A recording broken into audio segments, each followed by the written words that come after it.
Vamos. Esto es una especie de definición, voy a poner varias, porque hay varios autores, pero en realidad la cosa es que la medicina legal, o los médicos, lo que tenemos que hacer es instruir, asesorar y clarificar a la justicia, especialmente a los jueces, los problemas médicos y transformarlos en un lenguaje legal y comprensible para ellos. No sirve de nada que uno le diga que tenés una esteatosis hepática de tercer grado no reversible, porque para el tipo es chino básico, igual si ellos nos hablan así a nosotros. El médico legal sí tiene que entender cuando te hablan así, pero el juez tiene que entender en palabras claras, traducido. Otra es la que hizo un francés hace un siglo y medio, que es lo mismo, pero dicho en otras palabras, el conjunto de conocimientos médico-biológicos que se necesitan para la relación que plantea los problemas de derecho. Pero si el juez no los entiende, no sirven para nada. Todas las ramas de la medicina son las que le interesan al médico legista, no solamente la medicina interna, la psiquiatría o la traumatología, que son las más comunes. Tiene que saber todo, tiene que saber de pediatría, de gineco, de psiquiatría, de otorrino. Realmente lo que abarca el conocimiento de un médico legista es enorme. Y lo que no sabe, tiene que ir a buscar a un especialista y enterarse e instruirse de eso, porque él le tiene que explicar al juez cómo es la situación. Esto es un poco de historia, cómo nace la medicina legal en la historia. El primer caso es 3000 años antes de Cristo, pero como son como muy intangibles, obviamente no hay ningún tipo de registro de ello. Lombroso es el padre, le dicen así, de la medicina legal. ¿Por qué? Porque bueno, fue el que en Europa empezó a dictar cátedra, escribió un libro, y ustedes saben que el que primero escribe un libro es el padre de. Y siempre todos salieron a partir de los locos, los enajenados, los psiquiátricos, pero psiquiátricos agresivos, o sea, aquel que mataba a alguien, y los que tenían crímenes violentos o violadores en masa y todas esas cuestiones. Si no, no se les prestaba mucha atención.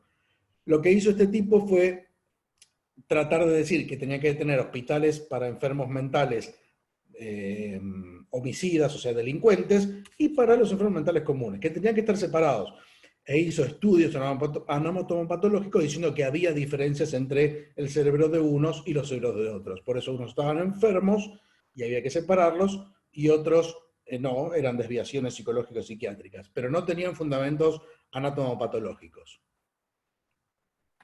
En Argentina, Rivadavia en 1826 fue el primero que armó en una cátedra en la facultad la cuestión de estudiar medicina legal desde el punto de vista de la cuestión legística, no sobre estudiar un caso o sobre los psiquiátricos. Después, bueno, se hizo el primer laboratorio de medicina legal y la cuestión de la medicina antropológica criminal.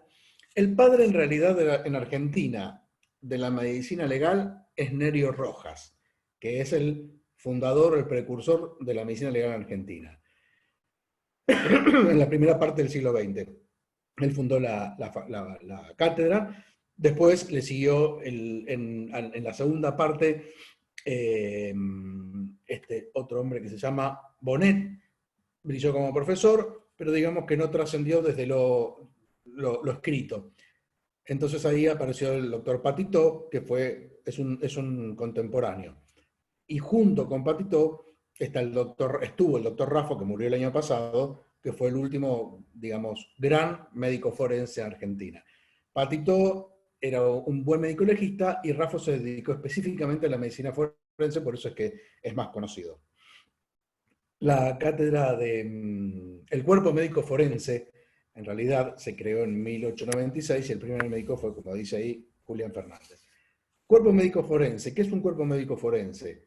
El cuerpo médico forense es un equipo de 8 a 12 médicos, obviamente todos legistas, todos especialistas, que puede ser en el cuerpo médico de la Corte Suprema de Provincia de Buenos Aires, y también hay otro en el cuerpo médico forense de la Nación, que está ahí a la vuelta de la universidad, de la Facultad de Buenos Aires, que es el de la Nación. Son 12 médicos, el nombramiento, excepto que pase algo muy importante, es de por vida, tienen sueldo de juez y digamos que lo que ellos dictaminan no tiene posibilidad de discusión. Antes de comenzar un poquito con la división de las subramas de la medicina legal, yo les quería contar un poco que la actividad del médico forense, lo vamos a decir más adelante, pero para no olvidármelo.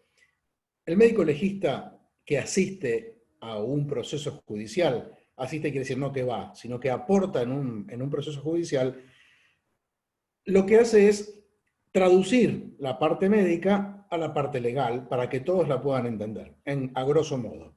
Bien, esto tiene que ir sin ningún tipo de directiva o dirección. Él no puede orientar la investigación haciendo una sugerencia.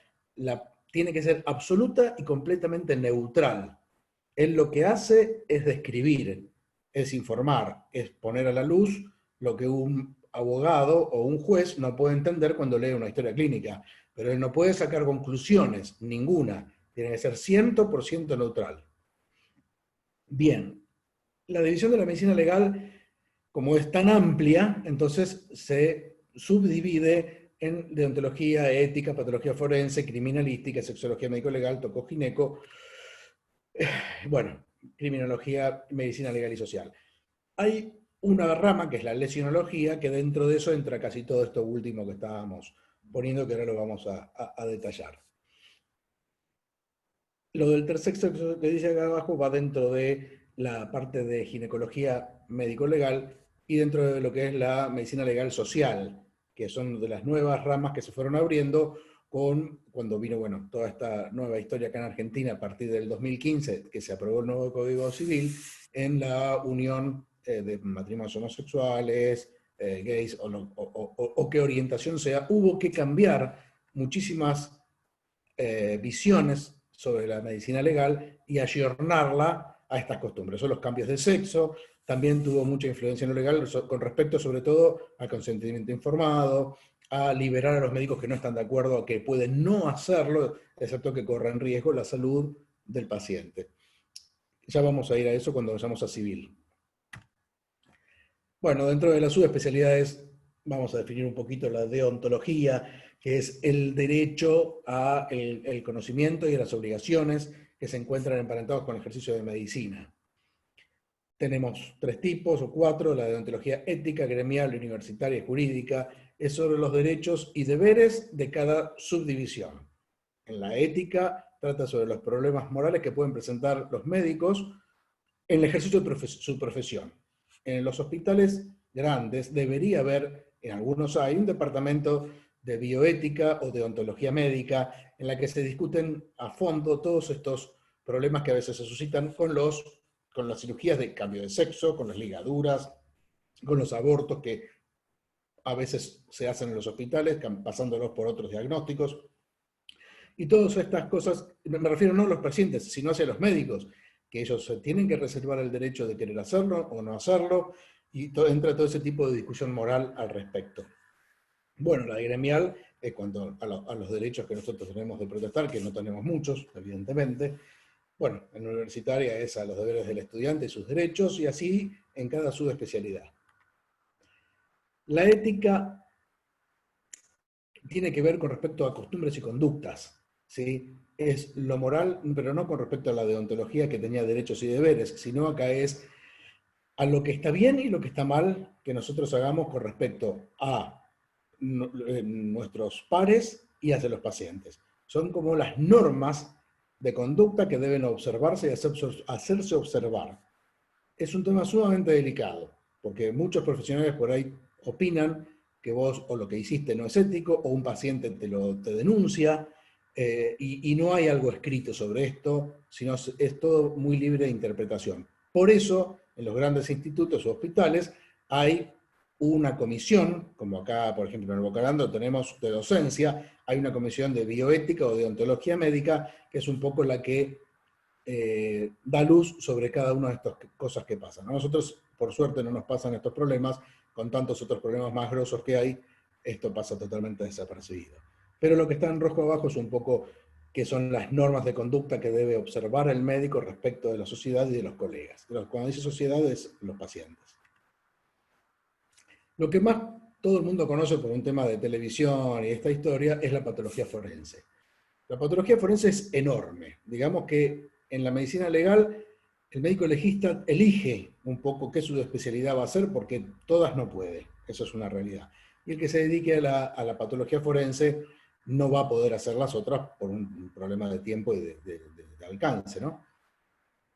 La patología forense es, si bien lo que nosotros vemos en la televisión, la escena del crimen, después va a hacer la autopsia, después lo pesa, después lo mira por el microscopio, bueno, cada una, el tipo hace una sola cosa.